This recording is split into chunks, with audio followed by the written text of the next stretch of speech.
All right, cool. Let's rock. Let's see what we got. Hey, I am back. Welcome to Real Estate Lunchbox. Let's do it. Woo!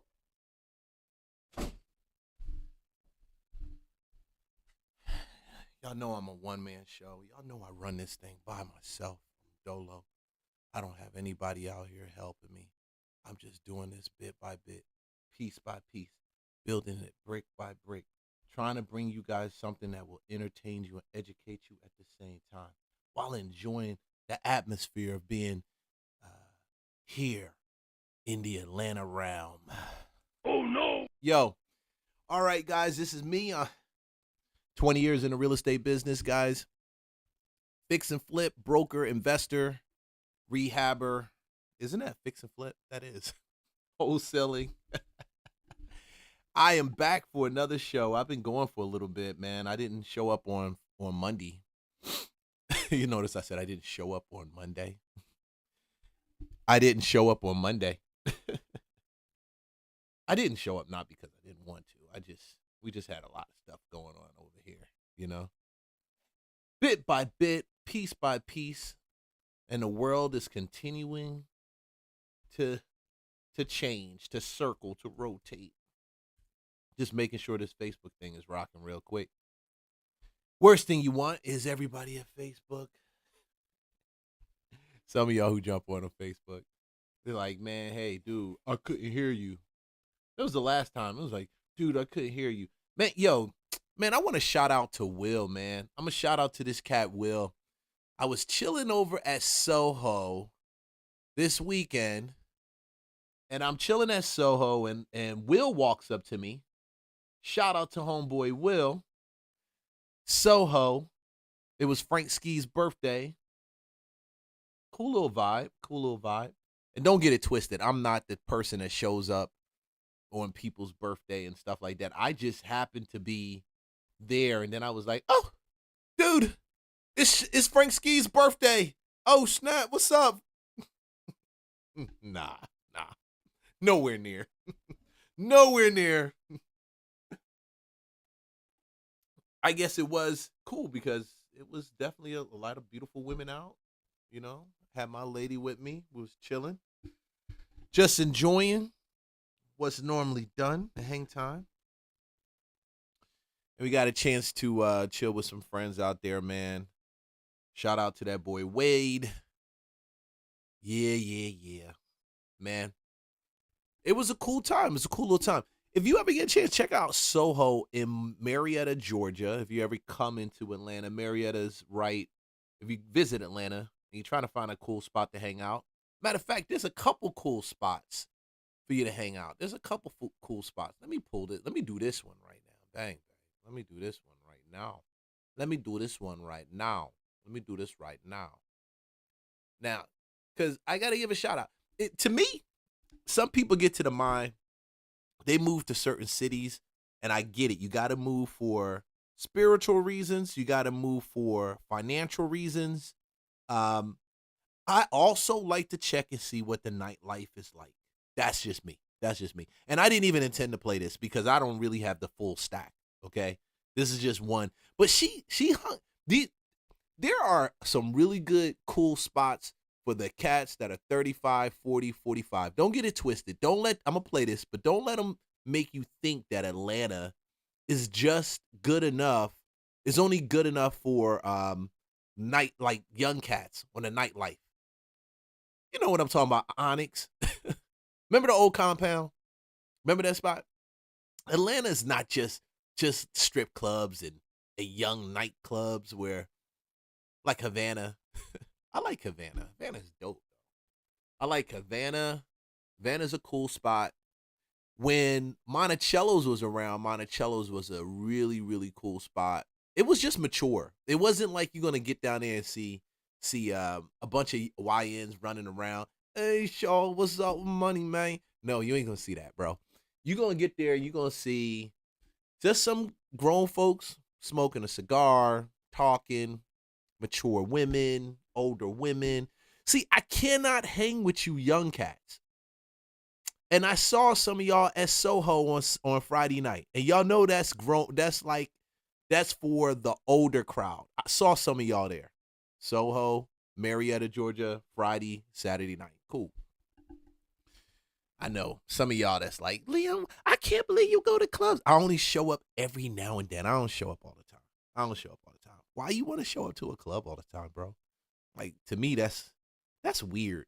When I go and I see people at the club every night, like when I go and it's like, I saw you on Friday, I was there the first of the month. Then I'm there on the third of the month, that third Friday of the month, and I see you again. And then you post a picture online on Saturday, you there for the tailgate. Bro, I know it's like the club, right? But it's not actually like a membership club you pay to be there. You should show up. It's not like one of those clubs. Oh no. Yeah, it's not. It's not. I'm just trying to let you know that it's not. You can make it be whatever you want to be. I'm just trying to let you know that it's not. But guaranteed, if you're older and you're trying to go out in Atlanta, that's a good spot. And then, man, shout out to One. One is another tight little spot, Marietta, Georgia. Cool little spot to go hang out, grab a cigar, shoot, nice DJ. Because I hate going to spots, even though, I hate going to spots where the DJs is bad. And it's fly, but it's bad. And it's fly looking, and they got a tight DJ, which is more. What more can you ask for, right? What more can you ask for? As long as y'all not playing music that like it. They don't play a bunch of Cardi Red. Oh no. Cardi Red. Cardi B, Sexy Red. Congratulations, well done. They don't pay it. They don't play that, man. They don't play that. And that's dope. Because I just feel like that's just way too much. You can't really just hang out and just enjoy yourself. But Atlanta got some real cool vibes. Is one thing Atlanta does have is a crazy nightlife, which I think sometimes true is definitely underrated, but I don't rate it and get too much into it, even though I know if I'm going to move to a city or if I'm going to move to an area, if I'm going to, I don't care. I want to know what it's like in the evening because I'm going out at night because I may not want to show up at Midnight Terry at Swing Low Sweet Chariot, Mount Bethel. Oh no. I might not want to show up there. I might not. But I might want to go grab a stick, and just see a bunch of pretty people. They hate on Atlanta, but Atlanta got a bunch of pretty people, and don't get it twisted, there's some ugly people in Atlanta too. But Atlanta got pretty people too, and it's got pretty places. Atlanta probably has the most underrated nightlife scene, and when I tell you it hits all ages, everybody can get it. So this video is for an older generation, more seasoned professionals, if you will, who really love a good night out. The first place that I would have to recommend is El Malo. That place is a vibe. The ambiance is gorgeous and mature and sexy. The music is always great, 10 out of 10. And I'm usually one of 8 people under 25, and all 8 of those people are usually my friends. So yeah, it usually holds an older crowd, but it's a good time. The second place that I recommend is JoJo's Beloved. It's a speakeasy. El Malo, man, it got 3.8 stars. I don't know. I think she might be off. That's off Memorial Drive too. Yo, why is it the East Side party? Man, East Side, I can tell you one thing. The East Side of Atlanta, bro, y'all got the most Africans. Y'all got the better clubs. Y'all got the better African clubs. Y'all got the better speakeasy, chill, layback spots. Y'all beating out the West Side, and I'm on the West Side. Y'all beating out the West Side, hands down. Oh no. Hands down, y'all beating out the West Side. I'm just letting y'all know. Shout out to all y'all people on the East Side. East Side. If you go East Side of Atlanta is DeKalb County. We're talking Covington. I wouldn't go that far out. Stone Mountain. But I know y'all got a bunch of good spots to hang out over there. So shoot, this not bad. JoJo's Beloved. Where the heck is JoJo's Beloved? I haven't been to JoJo's Beloved. Beloved. Believe it or not, yeah, I probably snatched this video, but I don't know what the heck she's talking about, honestly. So this is first time for me, just like it's the first time for you. So JoJo Beloved is 4.8 stars. 4.8 stars on JoJo Beloved. Bang. Peachtree Street. Okay, so that's right there in the city.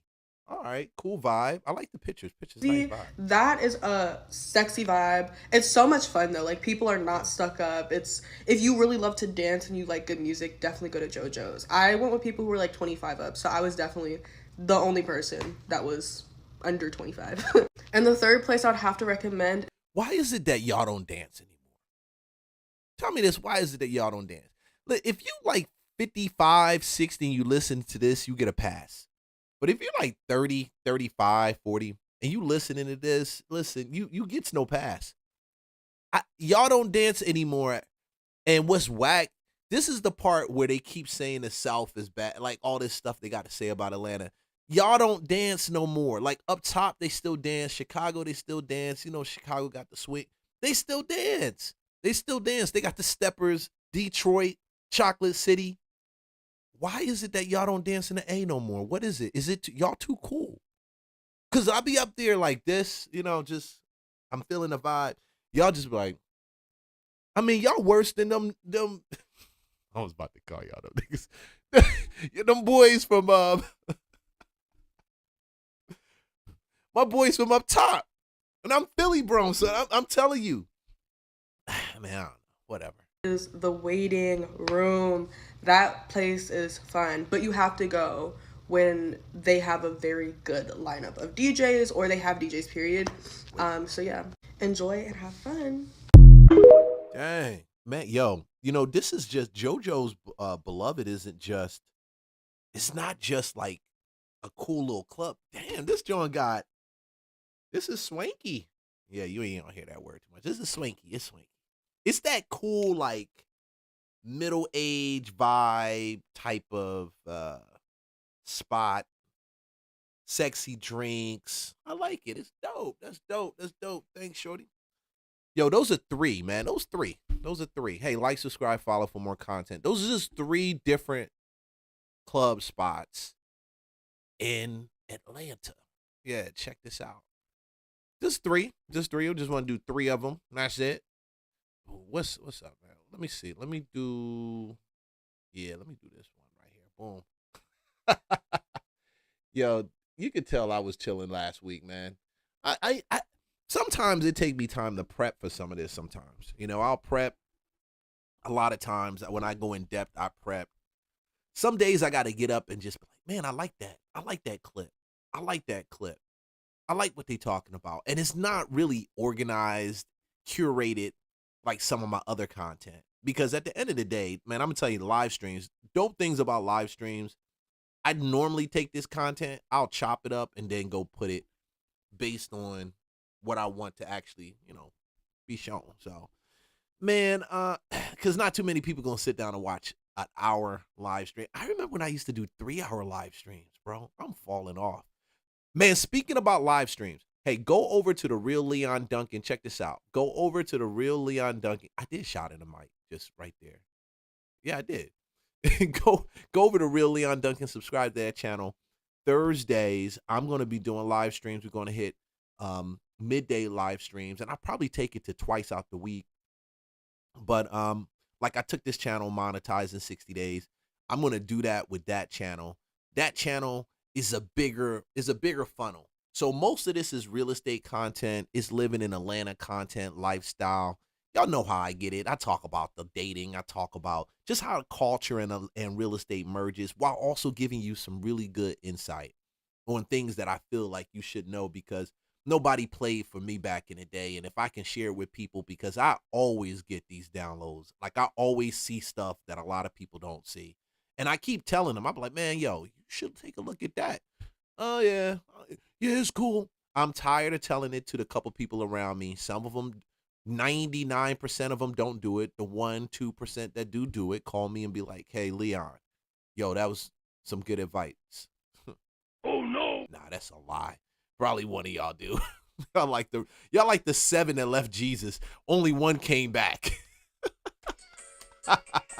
But it's dope though. It's dope. So why not just take it one to many, you know? But the Real Leon Duncan is more of a wider funnel. We're gonna do clown around on that channel midday and talk about some deeper topics that I can't really get in on this one.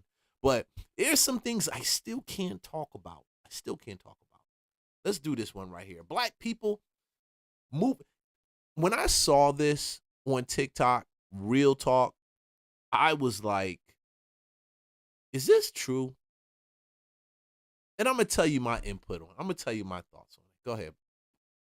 If you're a Black person up north considering moving to the South, do it. As somebody from New England who moved to the Carolinas, I have always been pushed this propaganda about not moving to the South because it's racist, because there's no opportunity, all of these things. But they do not want to tell you that Black people in the South are doing better economically than Black people up north. There's way more opportunities for Black home ownership, business ownership, and entrepreneurs, and you're going to be around your community, as opposed to up north where the cost of living is so ridiculous that even making $98,000 a year, you still might have to live with a roommate. Like, yes, living up north does have higher income earning potential, but living in the South as a Black person has more wealth building potential, which is more important than just your salary alone. You can't pass down a salary to your kids, but you can pass down a property, a business. And I get everybody doesn't want to have kids. Some people are not interested in building wealth and they want their salary to die with them. That's fine. But majority of people in the US have or desire to have children. And if that fits you, I would definitely recommend it. As a Black American, the only place. Yeah, don't let them jokers tell you in the South is bad, bro. I remember before I moved down here, it was 25 years ago. Oh no. Yeah, 26 years ago. And I remember I was leaving. It was me and Mom's. We both moved at the same time. My brother came after that. And we were leaving. And people was like, oh, you shouldn't move down there. Why? Oh, you're going to Atlanta? Why are you going to Atlanta? And they filmed this picture of just like KKK guys riding around on horses. They're like, oh, you Black. I'm going to take you out. Come on. Let's go. Let's go. Let's go. I got a good rope for you, boy. That's the kind of image that the real talk they would give me. So my behind was like, oh, shoot, what the heck I'm going to meet when I come down this mud. But, man, I seen them come from Philly, New York. Y'all know y'all seen them. Chill out down here. Oh, y'all in Atlanta? Yeah, I'm going to chill down here and move right back. The ones that are still down here pushing it, and they seem never to have any jobs. Oh no. They not selling nothing, making nothing. I'll let you know what they doing. You know what they doing. But real talk, you got a bunch of good people from Detroit, Chocolate City, Chicago that just fit in down here and it's like their second home and becoming their first home. Don't let these people fool you. It's a lie. It's that narrative in the Black community that y'all gotta be scared of the South. You know, in the South is different. Man, I did not start living until I came to the South. Honestly, now, don't get it twisted. I was in military all over doing military shit. But I did not really enjoy myself, like, really until I came to the South. Preferably Atlanta. Yeah. And even though I was away for about 2 or 3 years at the beach, you know, I still miss Atlanta. Sometimes I still miss it. So when people say, you can't listen to everybody when they tell you about the South, man. It is a different vibe. It is. I'm just a guy who grew up in Southwest Philadelphia townhomes, right next to each other, stacked on each other, right? And you would have to come out and you'll walk out the front door and it's nothing crazy to have your Italian neighbor, arguing with his Italian wife, and she's telling him blah blah. Oh no! It is nothing crazy with it, you know. They just flow different up top, and he and his wife beat her, and he got the coffee, and he got his cigar in one hand, and he coffee in the other hand. What you say? You know, hey, I love Philly. I love up top. I love it. Don't drop it and comment and tell me some crap, but. You can't beat the South right now. You can't beat it, period. The United States of America that I want to live is the South. You're not changing my mind about that. And I didn't even grow up there. I grew up in New Jersey. I lived in California. I've lived abroad. When I was living in Spain, people would be like, you don't want to live in New York? You don't want to live in this city and that city? I want to live in Georgia. Only way you will find me living in a city that is not a southern city is when I'm back out the country again. That's it. When I move again, it will be to a foreign city. When people talk about, oh, I'm going home, I'm going to my homeland, I'm going to my motherland, the South is mine. That's mine. There's this elitist mentality towards the South from more liberal states that it's just full of racists and conservatives. I hate to break it to y'all, but Black people live in the South, gay people live in the South, trans people live in the South, immigrants live in the South, Muslims live in the South, and will continue to live in the South. All the groups that y'all claim to support and protect will continue to live in southern states. This idea that the southern region of the United States should just be forgotten and cast away because there's no overwhelming liberal policy there, I think is elitist. As a Black American, the only place in the United States I want to live long term is the South. It is the only place where I want to invest my time, energy, and money in the United States of America. And anyone who is a Black American who is not from the South, who did not, well, technically you are, who did not grow up in the South, you have to make a pilgrimage. You have to go down south. It is required of your lineage. I just left New York after 4 years to return to my southern hometown in Florida.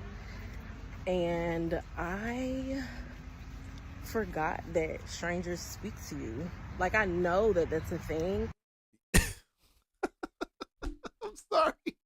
I'm sorry, man. I don't know what it is from up top. I don't know what it is. Why don't y'all talk to people? Like, I get it. Look, let me take that back. I'm gonna take this back. I'm gonna bring this. Let me bring that volume down. So, let me take it back. Because some of y'all do talk to people. In the South, it's just different. Like, people actually do talk to people. Look, I'm gonna tell you a story. I'm gonna tell you a story. So, Mother's Day, we're out picking strawberries, and we're in Floyd County. And to give you an idea, that's probably about 4 counties over from Fulton County, Atlanta. That's like in the sticks. That's like in the deep sticks. And they were looking at me kind of crazy. They were looking at the whole family kind of crazy. I think it was just, yeah, you know why. Shout out to y'all in Floyd County. Oh, no. Man. But that was the vibe. That was the energy. It was like, what are y'all doing down here? Now, some Black people be like, what the heck you doing all the way out there picking strawberries? It's very similar to picking cotton. No, it's not. It's not nowhere near like picking cotton. It's more fun. It's fun. We've been doing it for years. But we went to a new new strawberry picking farm, right? But yeah, you do get that vibe. You do get that look. They will look at you and but then you'll get equally the ones that look at you and they'll just be like, how you doing? You look beautiful. And she was like, what? Like, I just saw you down that was your cousin down the street. You looked at me like he was gonna lynch me from the tree. And then you looking at me like I'm beautiful. And she's like, yeah, you're beautiful, girl. Come on over here. And I seen them do like, I seen them, they ain't call me beautiful. My wife, you know what I mean? I seen that. So it's like, you can't really just throw a blanket over it and say, if when I go to the sticks of the South, this is what happens. Sometimes it does, sometimes it doesn't. That's super right. Sometimes it does, sometimes it doesn't. What I love about Georgia, I'm going to tell you this, and I'm going to get this clip going. I did my family research, and it brought me back to Augusta.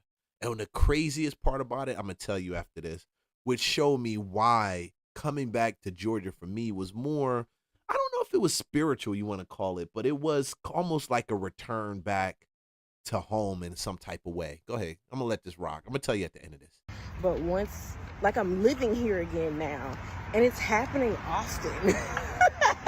And this sounds kind of crazy, but I'm not used to that anymore. Like, I'm walking towards someone and they're walking toward me and they're looking at me in anticipation of saying hello and greeting me with a smile. Again, I was raised here. Okay, I'm about to be 30 in March, but so I'm getting used to that.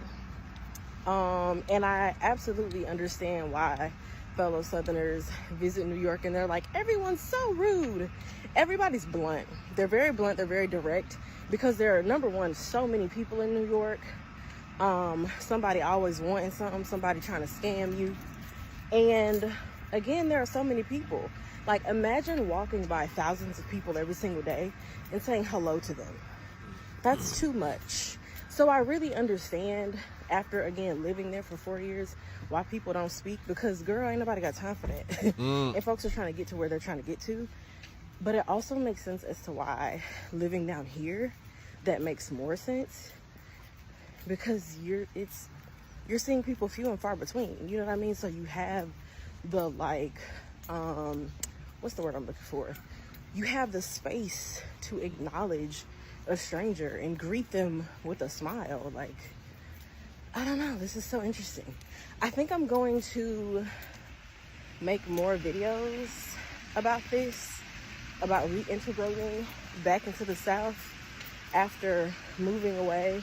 Again, only 4 years in New York City, but yeah. And correct me if I'm wrong. She only had 4 years. Okay, I'm gonna give y'all some game.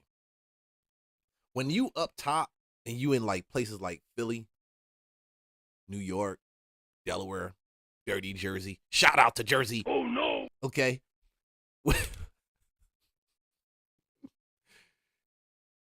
You ever get off the plane and they looking at you right in the eye like this?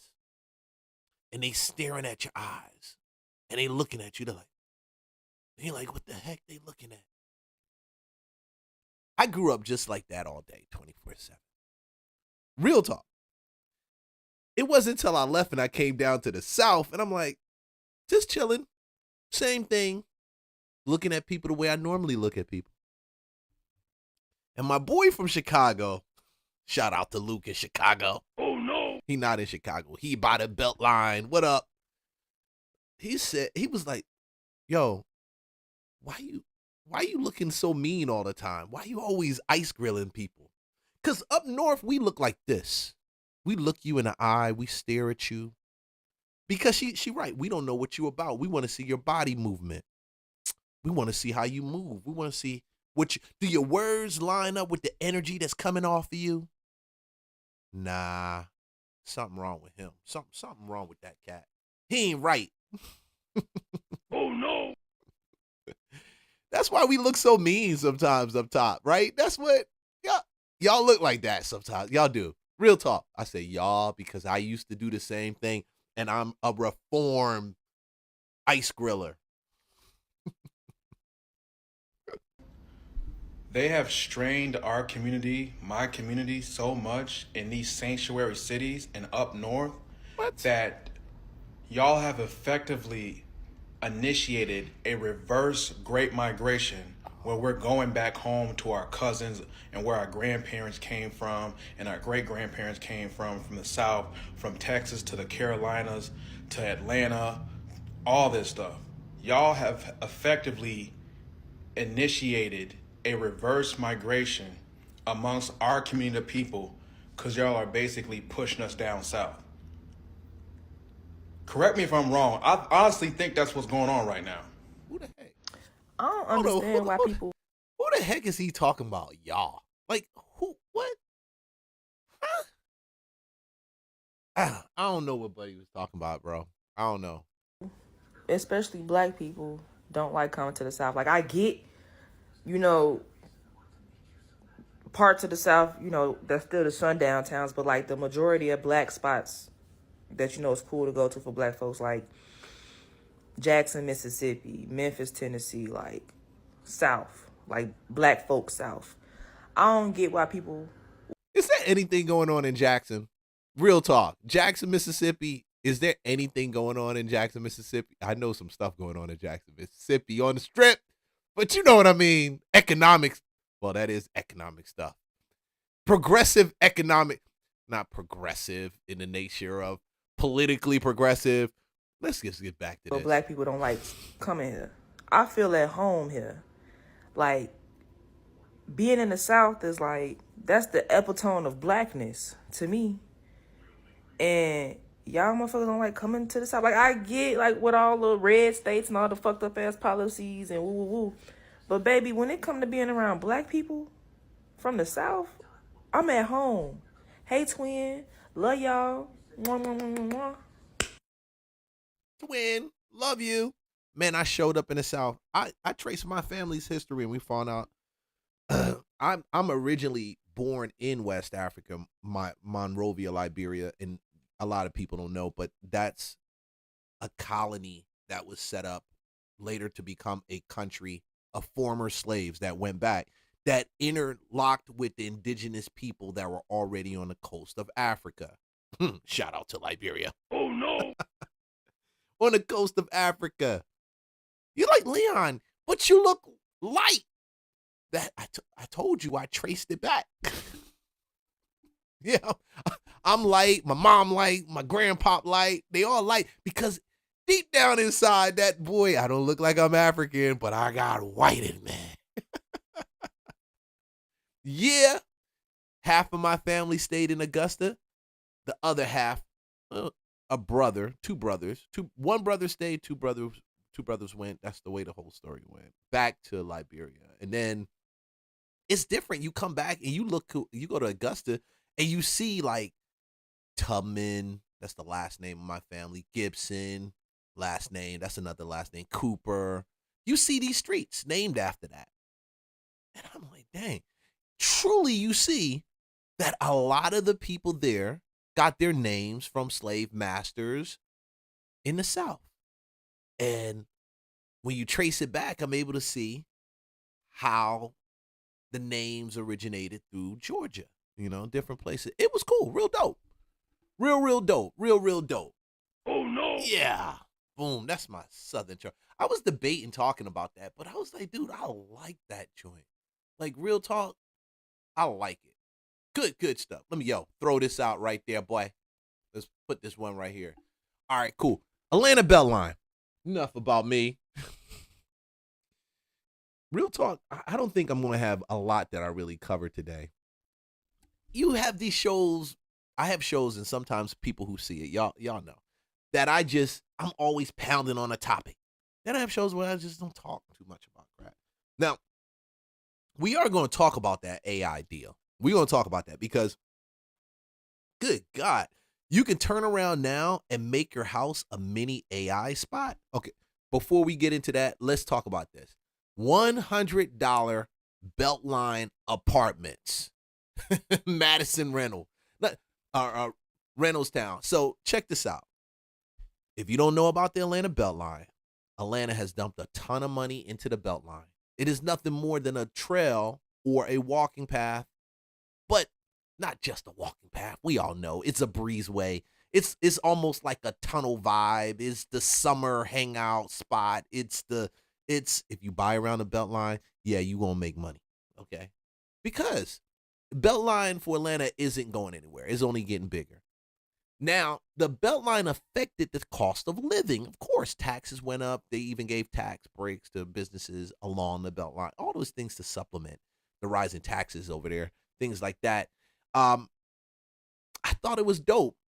But now they got an affordable housing push along the Atlanta Beltline.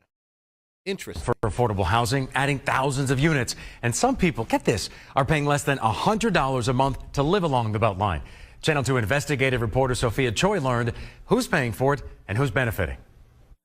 This apartment complex called the Madison Reynoldstown is one of the buildings to come online with affordable housing along the Atlanta Beltline. All of the units inside this building, all 116 of them, are set aside for those who make low to moderate incomes. People enjoying the Beltline in Southeast Atlanta say this should be for everyone, no matter your income. I really want to make sure that you have many different types of people who are able to enjoy it. That's the basic thinking behind affordable housing along the Beltline. The city wants 5,600 units by 2030. The Atlanta Beltline says they will surpass that goal with nearly 80% of the units already done or in the works. We're going to keep going, understanding that the demand far exceeds, 5,600 units. Nearly 3/4 of the units will go to people earning 60% or less of the area median income. The city of Atlanta says a household of 4 earning about $91,000 qualifies as low income. But the Whoa, do you see that? That means, if you have 4, that's close to 100,000. You notice they didn't put it at like 6. They don't want that to be the 6 number, because if it hits 6, then it makes you feel like, what the hell, man? like 6 figures gets me $100 apartment by the Beltline? Yeah, bro. That's crazy. So that's crazy. So you can be 98,000 and get $100 apartment by the Beltline? Ooh. Man, I'm chilling at the Beltline at least every week, bro. At least every 2 weeks. If not every week, then every other week. Sometimes it's back to back. And it's like you go from when you over at Krog Street, then by the time you get to Pont City Market, it's like a completely different vibe. It's almost, I feel like it's like you just jump into this tube and it's fly at one end, and it's got this little yuppie type of vibe. Then when you shoot through and you get over the Ponts, it's got a completely different vibe.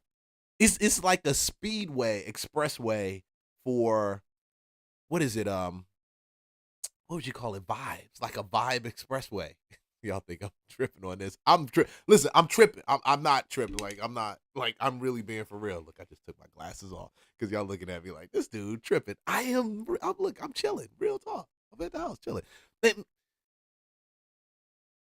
That vibe down there, people buy, man, some of those apartments down there were dope, bro. And I'm sitting there wondering, like, what the heck, man? I should have bought some of these condos up. I should have at least got one of them. And people were like, get the Beltline. But man, if I can tell you, if I can get an apartment by the Beltline, a condo by the Beltline, I know specifically where I want it to be. Shout out to the people at Virginia Highlands, Cigar up there. I need it to be right there where you can just like hop out the apartment, and then you got that strip. Then you go right over to Virginia, over to Highland Avenue, and you hit I want it right there. That's what I want. Boom, boom. That's it. rent you pay will differ from family to family because it's based on a percentage of your income. Essentially 30% of that is what your monthly rent would be. That's what you would pay. Here at the Madison Reynoldstown Apartments, every unit is affordable, but rents range from more than $1,000 a month to $100 a month. Some folks paying, less than $100 as they try to get back on their feet. The Beltline formed private-public partnerships, made deals with developers, and used tax dollars for the affordable housing project. Those we spoke to on the Beltline say it is worth the money. We're making life better for people living here in Atlanta. That's what I would hope my tax dollars are going for. So yeah, I'm all for it. And there's still more. I was wondering why y'all so happy down there. Man, if you go to the Beltline, it's like people just be happy. Them dudes be skating on his skates, like this, rolling down, da-da-da. It's one chick, she always on her skates. Always. And she just be moving. Bro, I'll be wondering, I would be happy if I was paying $100 a month also for my mortgage or for my rent. I would be happy. Work ahead with about 500 affordable housing units under development right now along the Beltline. In Southeast Atlanta, in the great community of Reynoldstown, right on the Atlanta Beltline, Sophia Choi, Channel 2 Action News. Boom. Man, that's dope. That's dope. When I saw that, I was like, man, shoot, the Beltline is changing. It's already changed. You know it's changed already, but $100 apartments? Hell no. Hey, like, subscribe, follow for more content. Guys, if you listen, I appreciate you jumping on and watching me in the midday. This is my hangout. I'm hanging out. Look, I'm getting texts like, okay, all right, cool. All right, let me see. Trying to get some work done. But this is what I do Monday, Wednesday, and Friday. I just stand up here. I'm probably going to talk smack to you, but I'm going to give you some game. Because at the end of the day, you can be entertained, but you really got to have a game. Oh, no. Okay, like that boy Herman Cain used to say, news nugget. Man, check this out. So I saw this article on Patrick Bet Davis' show. PBD. If you don't get it, if you don't know what the Patrick Beck David show is or PBD podcast is, go check it out. Put it in PBD. Valuetainment. They got a campus down there near Fort Lauderdale that's bananas. And if I'm fortunate and blessed this summer, I'm going to swing down by their campus, which already sits on a runway. They don't charge to get in. Well, they're just not going to let you walk in, you know. You get in, yeah. It's the way you get in. But he's got a big, giant campus, man. Shoot, so I'm always locked into that. His podcast, great finance conversations, great real estate conversations. You'll see me reacting soon to more of his real estate conversations because I feel this is the type of clarity that the people listening to this should know about. The reality of it is, if you think that is just about right now, what's happening, you're so far behind, you're so out of the loop. That's it. You're so far and so out of the loop. What happened back in 2008 is when the market was going ham, things were not selling. Foreclosures were beginning to roll out. We're seeing massive spikes in foreclosures right now. Beginning to roll out. I became that fresh REO buyer's agent. Oh, no. Working with real estate investors for an REO team, one of the largest REO teams in the Atlanta metro area and statewide Georgia, right? Boom. So my job, I show up and I open the doors and people come in and they look at houses. We want to buy this. We don't want to buy this. 90%, probably about 70% of the time, they were investors. Unless it was one of those properties, it had to be sold to somebody that's an owner resident. Long story short, the market is crazy. And what I did not do during that time is I did not take enough time to strategize. I was new to the business. You know what I'm saying? I'm young, dumb, full of cum. You know what I'm saying? Oh, no. You know, new to the game. But I didn't strategize and look at what was coming down the line. I was so concerned with getting the next check. And I believe the real estate business, the real estate industry is changing where the fast check is not the thing anymore.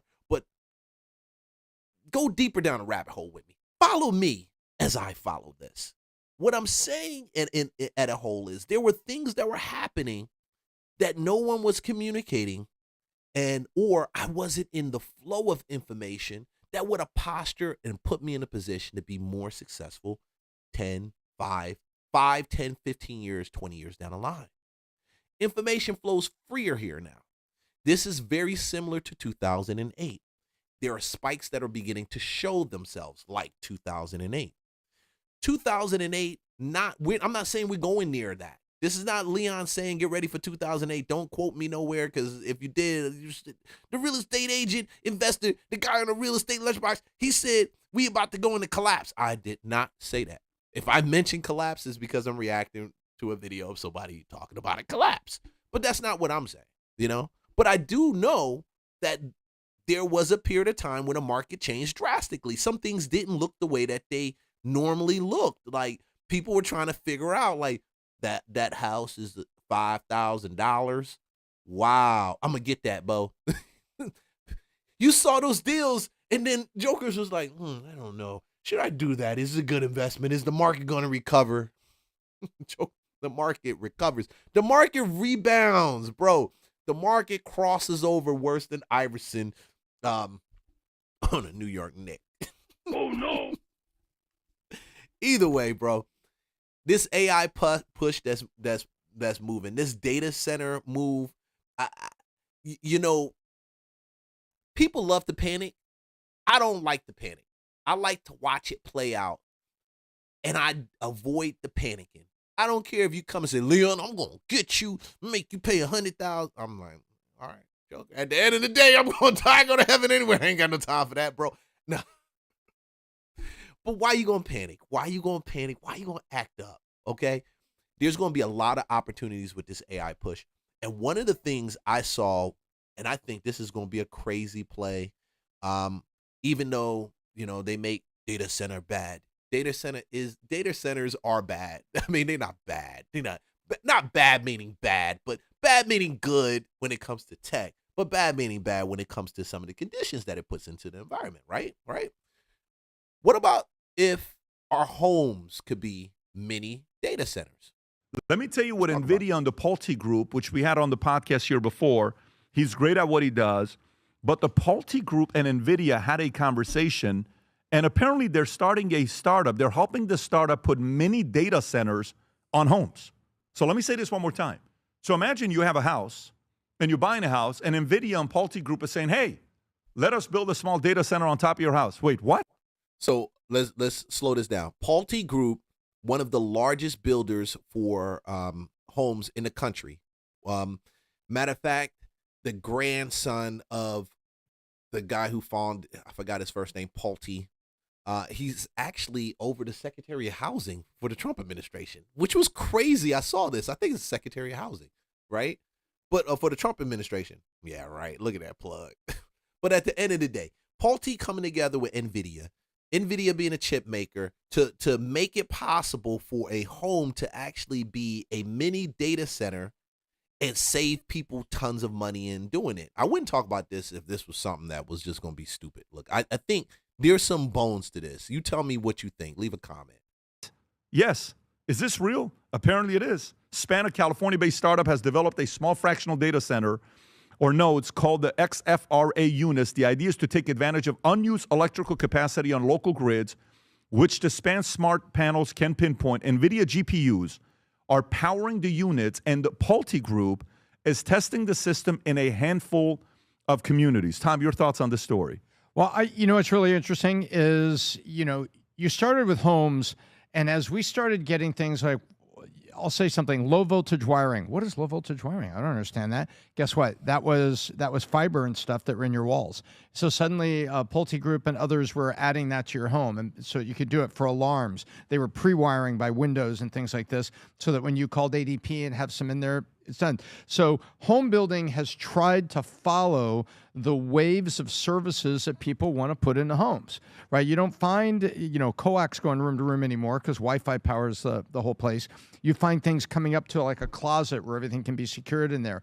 And what I think what they're doing here is they are making it possible to put those nodes up right on the house. And now you say to your house, hey, your house is AI ready if you're going to have a small, LMS, or you're going to have services, or maybe you're working from home or you have a home office. You're not going to have all this available to you. And we're testing this. And we're also testing the energy part of it. So I think it's great. I think it's Pulte riding the wave and trying to stay in front of the kind of things that people are going to want on their new house. It's like when you got into Microsoft, it never worked very well. Microsoft will hate that I said that. But you remember Microsoft first put their stuff in the dashboard? What was it, Ford or G? I think it was Ford. Oh, yeah. Microsoft put the thing in the dashboard, and it didn't really work well. And then later, CarPlay on Apple, as long as CarPlay could work on your dashboard, it was great because you had CarPlay on your phone, and whatever you had on your phone was suddenly on your dashboard. It was the same thing, Pat, as when the automakers made it easy for us to drop our phone into the center console where there was an inductive charger there. You didn't even need a cable, and it could talk to your car. This is Pulte doing the same thing, riding tomorrow's wave to give you what you want in your house. So you buy a new house, and then you have to say, wow, now I got to spend 10 grand wiring and doing all this stuff. Nope, you can buy it, and thanks to NVIDIA, it's right here. Jeff? Yeah, I think there's a couple of things here. One is electricity, trying to find spare electricity and capacity rather than having to build new capacity, which is expensive and it's leading to all sorts of problems. So they're saying, look, there's spare energy in people's houses. Let's take advantage of it. But the bigger idea here, looking in the future, we're talking about AI, data centers, and everything else. I forget who it was, just recently said there's going to be a market for compute. Rob, was it Goldman Sachs? There's going to be a market for computing power and computing, which is it's far-reaching idea, envisioning what the future Larry looks like. Fink. Yeah, Larry. That's it. Okay, BlackRock. So a market for compute, and in order to achieve a market of for compute, you're going to need a ton of capacity. You're going to need a lot of players, and so they're going to wire everybody in, and so you have computing capacity all over the system. Wire everybody in. See, when they start, this is the thing. Okay, so let's backtrack this. All they're doing is pre-wiring these homes to be able to now become mini data center hubs. They didn't mention anything about the technology when it comes to cooling that small machine attached to your home. They didn't mention about any of that in relation to your water, your electricity. But one thing I did see and read is that you can end up bringing your electric bill down to $100, and in some cases free. And that's when I thought this was insane. The average person, what does this mean? So the undergoing an unprecedented explosive growth phase driven almost entirely by an insatiable demand for AI training and reference. What does this mean to the average person? Well, I can sum it up quickly. Airbnb allows me to rent out a room in my house overnight to someone as long as I can trust that it's not a crazy person. Uber allows me to use my car to drive other people around. What if I could Airbnb certain computing power or energy that was at my house? That the part that I was not doing, I just set it up Airbnb and I let it go out to a market, and then I get paid for that excess that gets used by someone. Yeah, or Amazon says, look, I have a service that requires a lot of computation power, and it's up to me to find out where this computing power would be all throughout the system. Then you're engineering essentially tons of efficiencies, because Amazon can be as a centerpiece of the computing market and everybody competing with Amazon. Could I borrow your CPU while you sleep? Or I'm going to buy it from you. I'm going to rent it from you. So if you have it already installed in your home, you're actually making money off of the grid. Yeah, so first things first, Pulte Group, worry about building houses before you start doing all the complicated stuff, because we have 10 million short that we're not up to speed with. So want to hear about that before we start building AI data centers on top of houses. But when it comes to the shortage in computing power, it makes you think of the shale boom and how bad of a situation we were in before we learned how to frack for oil. Because, you know, we were getting up to like $5 for gas around that time, right? He's a new cat, man. He's been having this kind of like, I get his vibe. His vibe is, you know, right to the point. He's very, very, you know, marine-ish. Like $100 a barrel for oil.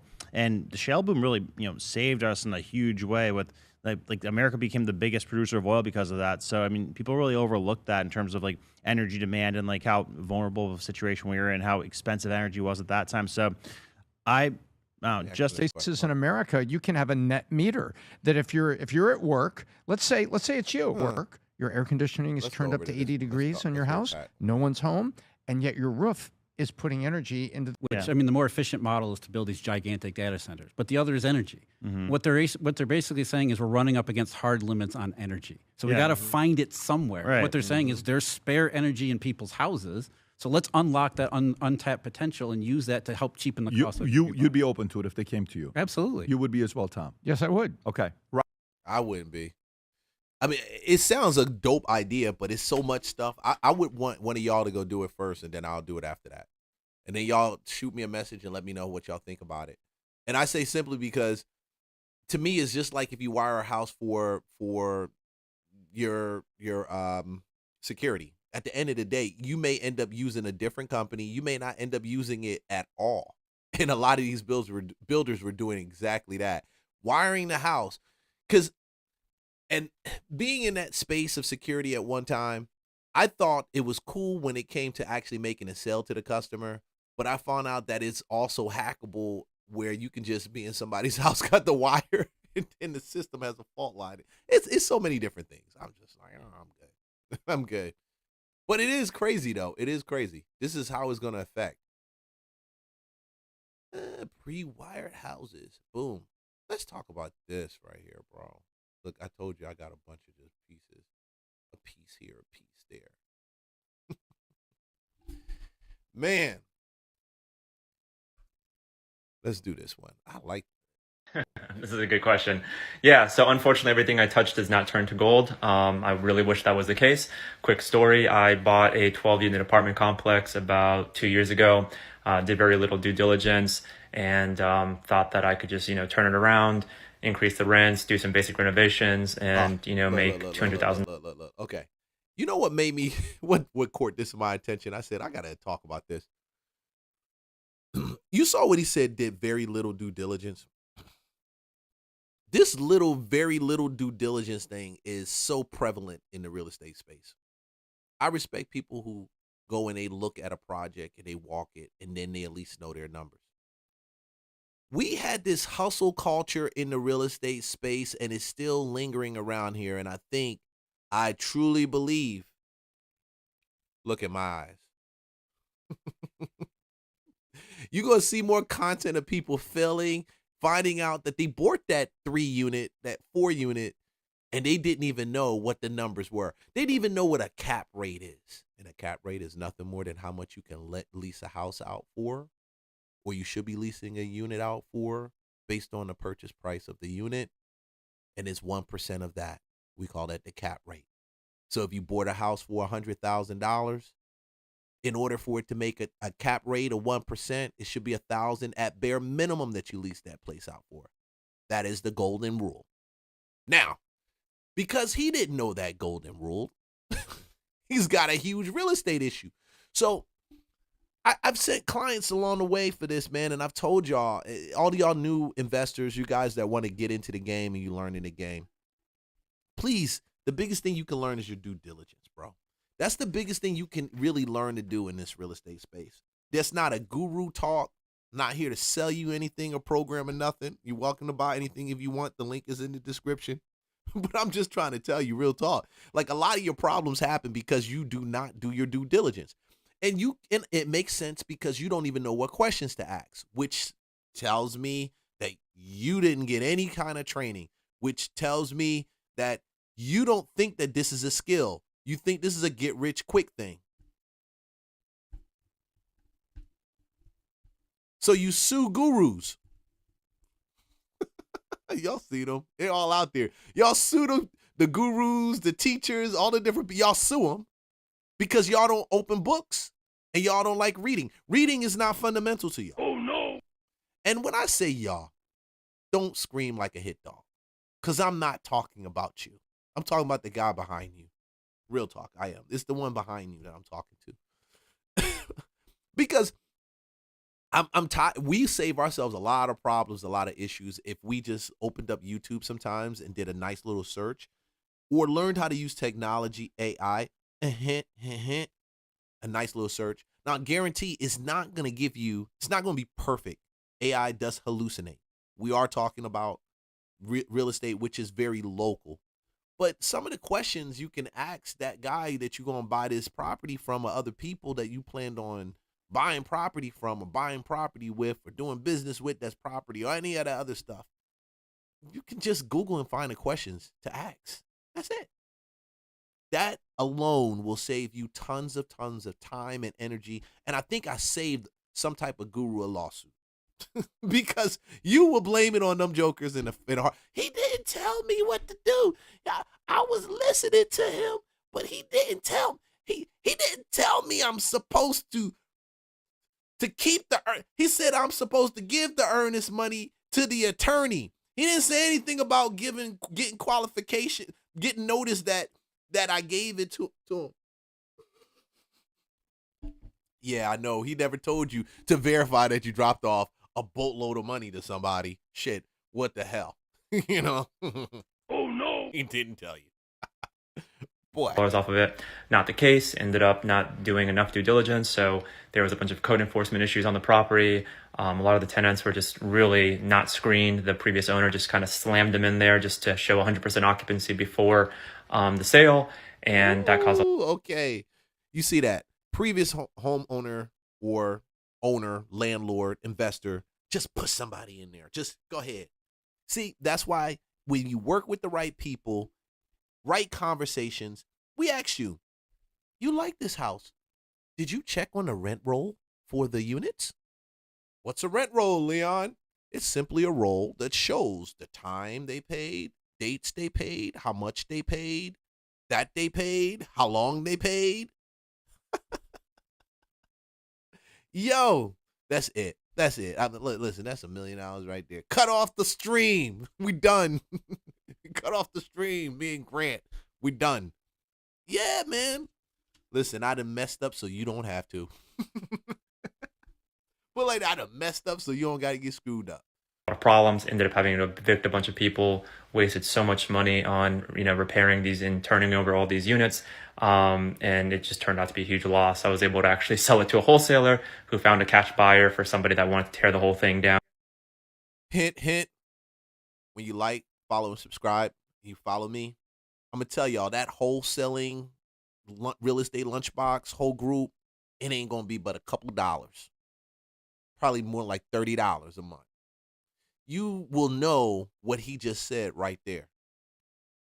You notice the wholesaler made money off of his screw up. You will know why an AI-driven wholesaling business is what you need right now.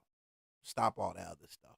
And then how to learn to make content too at the same time. Stack them, stack them, stack them. Oh no. You're going to learn it. Because that joker just pissed out money on a purchase. He pissed out money on a sale. And I'm going to just be like, no stuff I can say that. But what you doing? He's just grabbing money. Just grabbing money. I mean, real talk. Let's say it like that. You don't make money or you don't pay for what you know. You pay for what you don't know. And what's dope is that we got YouTube now, so you don't have to pay a lot of times for what you don't know. You just got to get enough of it to be able to make some bread. Then you pay for what you don't know. Because there's always going to be a paycheck. Trust me. You're going to be paying somebody for something, bro. Just stop the nonsense. Y'all need to stop the cap. Stop it. Oh no. Y'all need to stop it. But I would heavily say y'all get that stuff straight with those type of people that do that stuff. Don't come to me. I don't do fix and flips. I don't do all that. This is just something for you to be able to subscribe to, talk to a bunch of other people that do the same thing, and just find out all these thoughts that I got on them. All these things. The good, the bad, and the ugly, and all those different modules that I'm working on right now. So you can just, let's go. And start over. But yeah, that was a miserable experience. Just make sure you do your due diligence before you buy anything. Don't get arrogant. Yeah, it is miserable. It is so the worst miserable time is when you buy some shit and you like, damn, why the hell I buy this joint? Oh no. The market is dropping and everything is moving forward. And they'll get up here, the wholesalers get up here, they'll be like, the real estate investors will get up here, they'll be like, yeah, you gotta buy at this number and do this and do that. And you be like, I did that, what happened? Please, it is the skills that pay the bills, my people. It is the skills. We're not kick hustle culture out. Please get rid of hustle culture. There's no such thing as fast money right now. We build slow money. We build it with fast tools. Hint, hint. That's why I say wholesaling, creative real estate with AI, bro. This one was interesting. Babe, why do you hate rental properties? Because anybody telling you to buy rental properties right now bought rental properties 20 years ago when they're acting like it's still a good investment in today's market. It's not.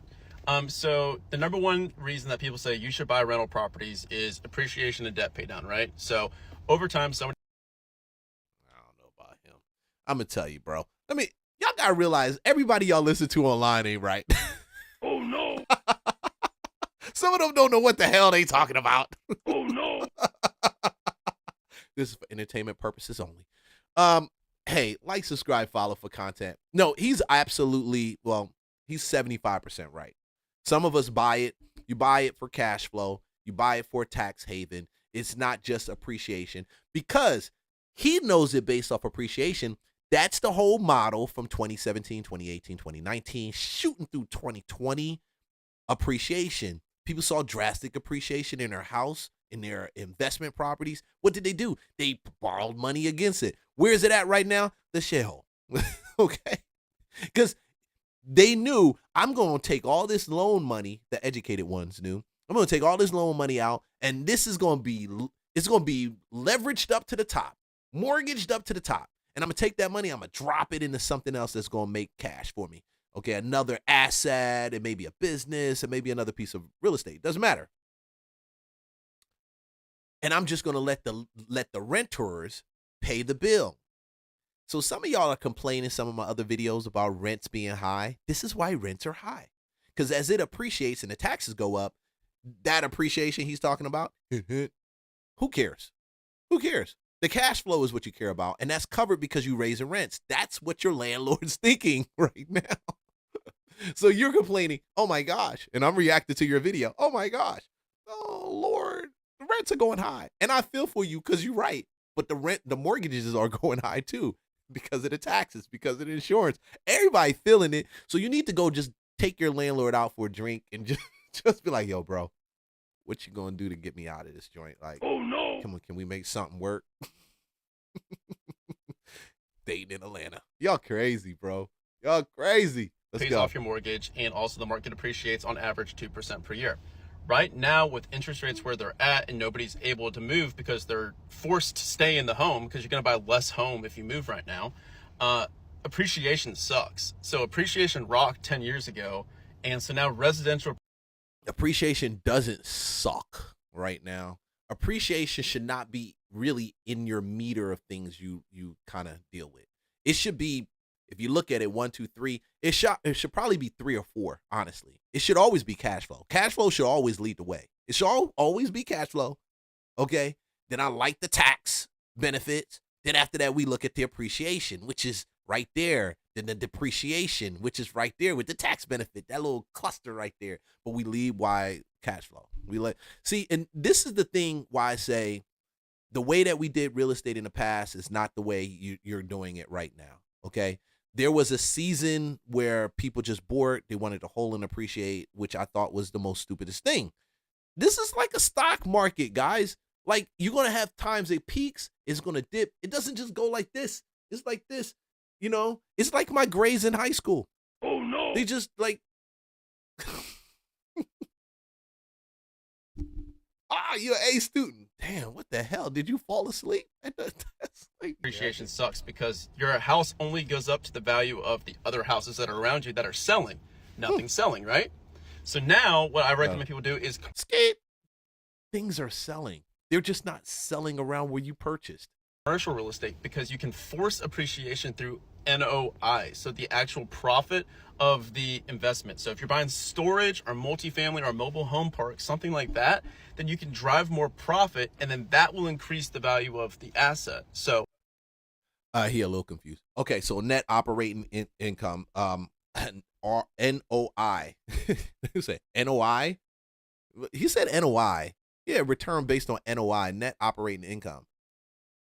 This is the problem. He talking about shit that he probably has 2% of his time getting it. The car looks fly though, homie. I'm telling you, the car is thorough. That's a thorough car. I like to do stuff in the car too. I'll be in my Mitsubishi. And I'll be like, yeah. And then I just flash the Mitsubishi steering wheel because I'm fly like that. I save money like that. You know what I'm saying? Saving that money, keeping that Mitsubishi. And he got the Ferrari. I'm not even worthy enough to tie his shoes. Let me go try to tie his shoes. Okay. That net operating income on a commercial deal, yes, he's right. You can't force appreciation. You can force better numbers. But honestly, that's the problem we're having in New York. Because when you buying it, New York, the renters, the landlords can't even afford to take care of the properties right now because their rents are capped. You still have to be able to take care of the property.